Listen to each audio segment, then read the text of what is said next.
नून league के रहनुमा ख्वाजा साद रफ़ीक इस वक्त इस्लामाबाद में मीडिया से बात कर रहे हैं। आइए आपको बराह रास्त ये चलते हैं। उन्होंने बदकिस्मती से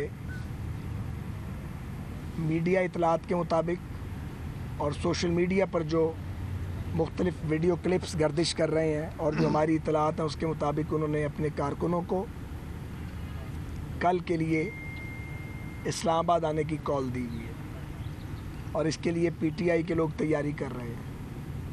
बहुत सी वीडियो उनकी वीडियो लीक हो चुकी हैं और वो सोशल मीडिया की जीनत है और आप सब उसको सुन रहे हैं। इमरान खान साहब ये तस्लीम कर चुके हैं कि ये एक कानूनी और आइनी अमल है। अब आगे वो जो भी चूरन बेचें, साजिश है या साजिश नहीं है, या बाहर से आई है या अंदर से आई है, लेकिन अमरे वाक़या ये है कि वो एक मुकम्मल तौर पे नाकाम हुकूमत के सरबराह के तौर पे सामने आए हैं और उनके दौर में पाकिस्तानी अवाम को अफलास, भूख, गुर्बत, बेरोज़गारी, लाकानूनियत, अबतरी और बदनज़मी के सिवा कुछ नहीं मिला और पाकिस्तान को उन्होंने माशी दिवालियापन की स्टेज पर पहुंचा दिया। यही वजह है कि उनके बहुत सारे साथियों ने उनका साथ छोड़ा है, क्योंकि वो पीटीआई के टिकट पे इलेक्शन लड़ने के लिए तैयार नहीं है। उन्हें पता है कि अगर पीटीआई का टिकट लेके गए तो उन्हें लोग उनका किस अंदाज में इस्तकबाल करेंगे। जिनके जो भूख से बिलक रहे हैं लोग, वो ज़ाहिर है उनको वोट नहीं देंगे।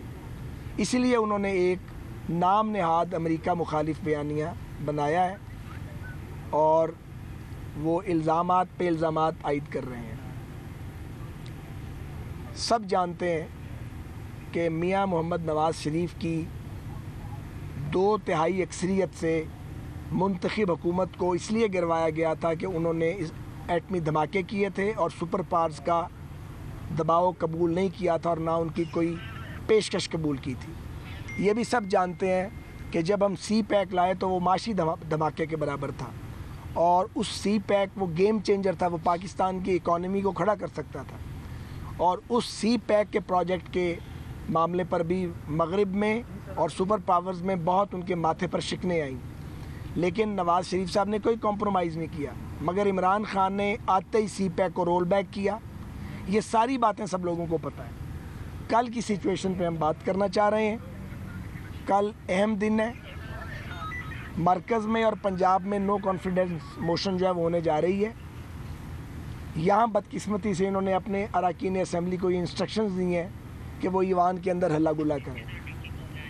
हमारा ये कौम के साथ वादा है और अहद है कि हम इंशाअल्लाह ताला पुरअमन रहेंगे और वोटिंग के अमल को पाया तकमील तक पहुँचाएँगे और सब्र का दामन हाथ से नहीं छोड़ेंगे। इस हवाले से स्पीकर कौमी असम्बली की और असम्बली के सिक्योरिटी स्टाफ की भी बड़ी ज़िम्मेदारी है, क्योंकि हॉल के अंदर इस्लामाबाद पुलिस या कोई और अदारा नहीं होगा। वहाँ पे प्योर सिक्योरिटी जो है वो सारी की सारी नेशनल असम्बली की है। सार्जेंट एट आर्म्स की ज़िम्मेदारी है, स्पीकर कौमी असम्बली ज़िम्मेदार हैं और सिक्योरिटी एहलकार असम्बली के ज़िम्मेदार हैं।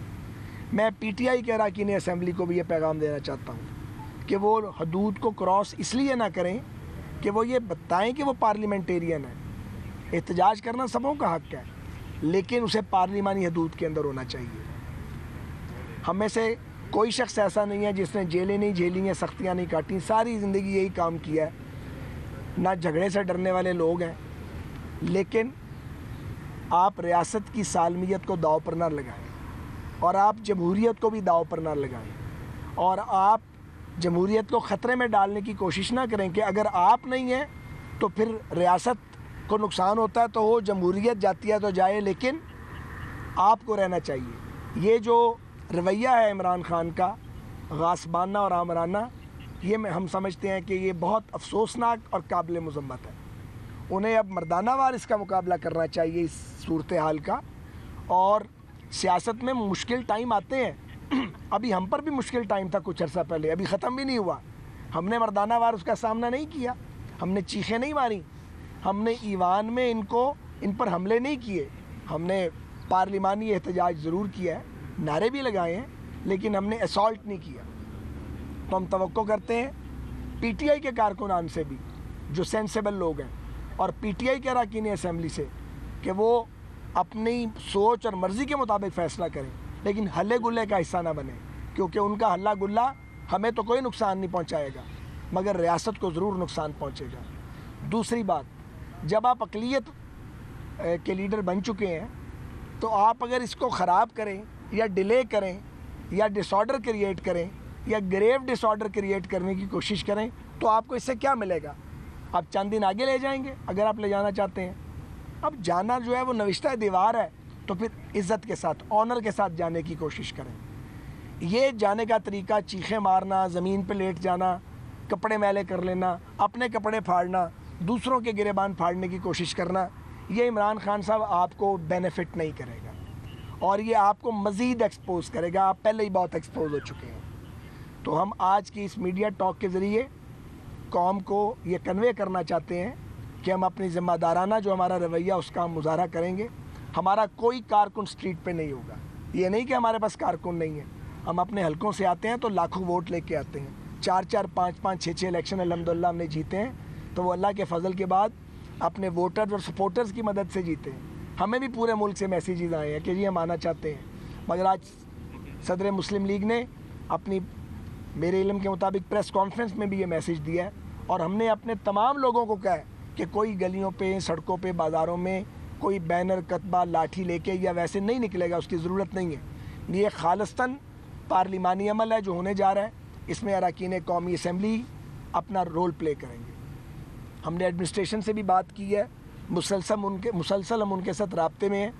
अब तक के इंतज़ामात हमें बज़ाहिर ठीक लग रहे हैं। खुदा खैर करेगा, इंशाअल्लाह ताला कल हम अपनी मेजॉरिटी के साथ कौमी असम्बली में जाएंगे और नो कॉन्फिडेंस की जो मोशन है उसको कामयाब बनाएंगे। इसी तरह मैं ये कहना चाहता हूँ कि पंजाब में भी अल्हम्दुलिल्लाह PMLN का जो टारगेट है वो 186 से बहुत ऊपर है। हम 200 क्रॉस कर गए हैं वहाँ पे।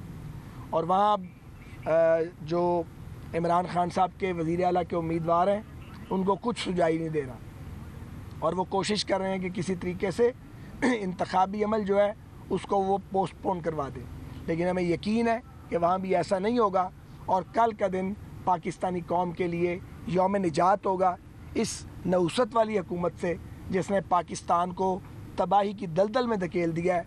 कल 22 करोड़ पाकिस्तानियों को निजात मिलेगी, एक नया सूरज इंशाल्लाह तुलू होगा। और आप ये देखें, ये गौर किया जा रहा है, ये सोचा जा रहा है कि अगर ये हो जाता है तो फिर कितने दिन हम वज़ीर आज़म या वज़ीर आला के तौर पे काम कर सकते हैं, कितने दिन और पिच पे लेटे रहना है। मैंने ऐसा फाउल करता कप्तान कभी नहीं देखा। बॉल टेम्परिंग से ये शख्स शुरू हुआ है और पॉलिटिकल टेम्परिंग करता चला आ रहा है। हर बात झूठ है, मक्कारी है, बहरूप है। कभी जाके कभी मोदी के लिए दुआएं करना कि वो जीत जाए, और जब वो कश्मीर फॉल हो रहा था तो ये साहब जो थे ये चुप करके ये शक्ल देख रहे थे। ये लोगों पर इल्ज़ाम लगाते हैं, ना इन्हें रियासत चलानी आती है, ना इन्हें कवानीन की कुछ समझ है, ना इन्हें आइन का पता है। ये जो शख्स पाकिस्तान का वज़ीर आज़म है, कौमी असम्बली के कवायद से भी ये नाबलद है। और अगर इनको कोई कवानीन या असूल या कोई बात समझाने की कोशिश करता है, वो इनकी पार्टी में शजर ममनुआ बन जाता है। तो हमने अपना पैगाम दे दिया है। हम कल पुरअमन रहेंगे, सब्र के साथ, सारी सूरत हाल का तहम्मुल के साथ और अज़म और हौसले के साथ मुकाबला करेंगे। इंशाअल्लाह ताला सामना करेंगे। हमारा इरादा किसी पर हाथ उठाने का नहीं है। और हम इमरान खान साहब के जो सपोर्टर्स हैं उनको भी ये रिक्वेस्ट करते हैं कि अगर इमरान खान साहब के ऊपर उन्हें कोई दौरा पड़ गया दिमागी इस बात का कि नहीं मैंने अनारकी फैलानी है, तो इस अनारकी फैलाने की मुहिम का हिस्सा ना बने। जमात और क़यादत अहम होती है मगर रियासत से कोई अहम नहीं होता। पाकिस्तान सबसे ऊपर है, सियासी मुफादात, धड़ेबंदी और गिरोहबंदी उससे बहुत नीचे है। पाकिस्तान पाइंदाबाद, जमहूरियत जिंदाबाद। आपका शुक्रिया, थैंक यू। शुक्रिया जी, थैंक यू। ख्वाजा साद रफ़ीक इस वक्त इस्लामाबाद में मीडिया से गुफ्तगू कर रहे थे। उनका कहना था कि रियासत सबसे ऊपर है, गिरोहबंदी और जमात नहीं। उन्होंने ये भी कहा कि इमरान खान ने नाम नहाद बयानिया, अमरीका मुखालिफ बयानिया अपनाया है। हमारा कौम से वादा है कि हम पुरअमन रहेंगे। उन्होंने ये भी कहा है कि आज का दिन पाकिस्तान के लिए यौम निजात होगा, एक नया सूरज तुलू होगा और पंजाब में भी अपोजिशन के नंबर्स 186 से बहुत ऊपर हैं, वहाँ भी हम कामयाब होंगे।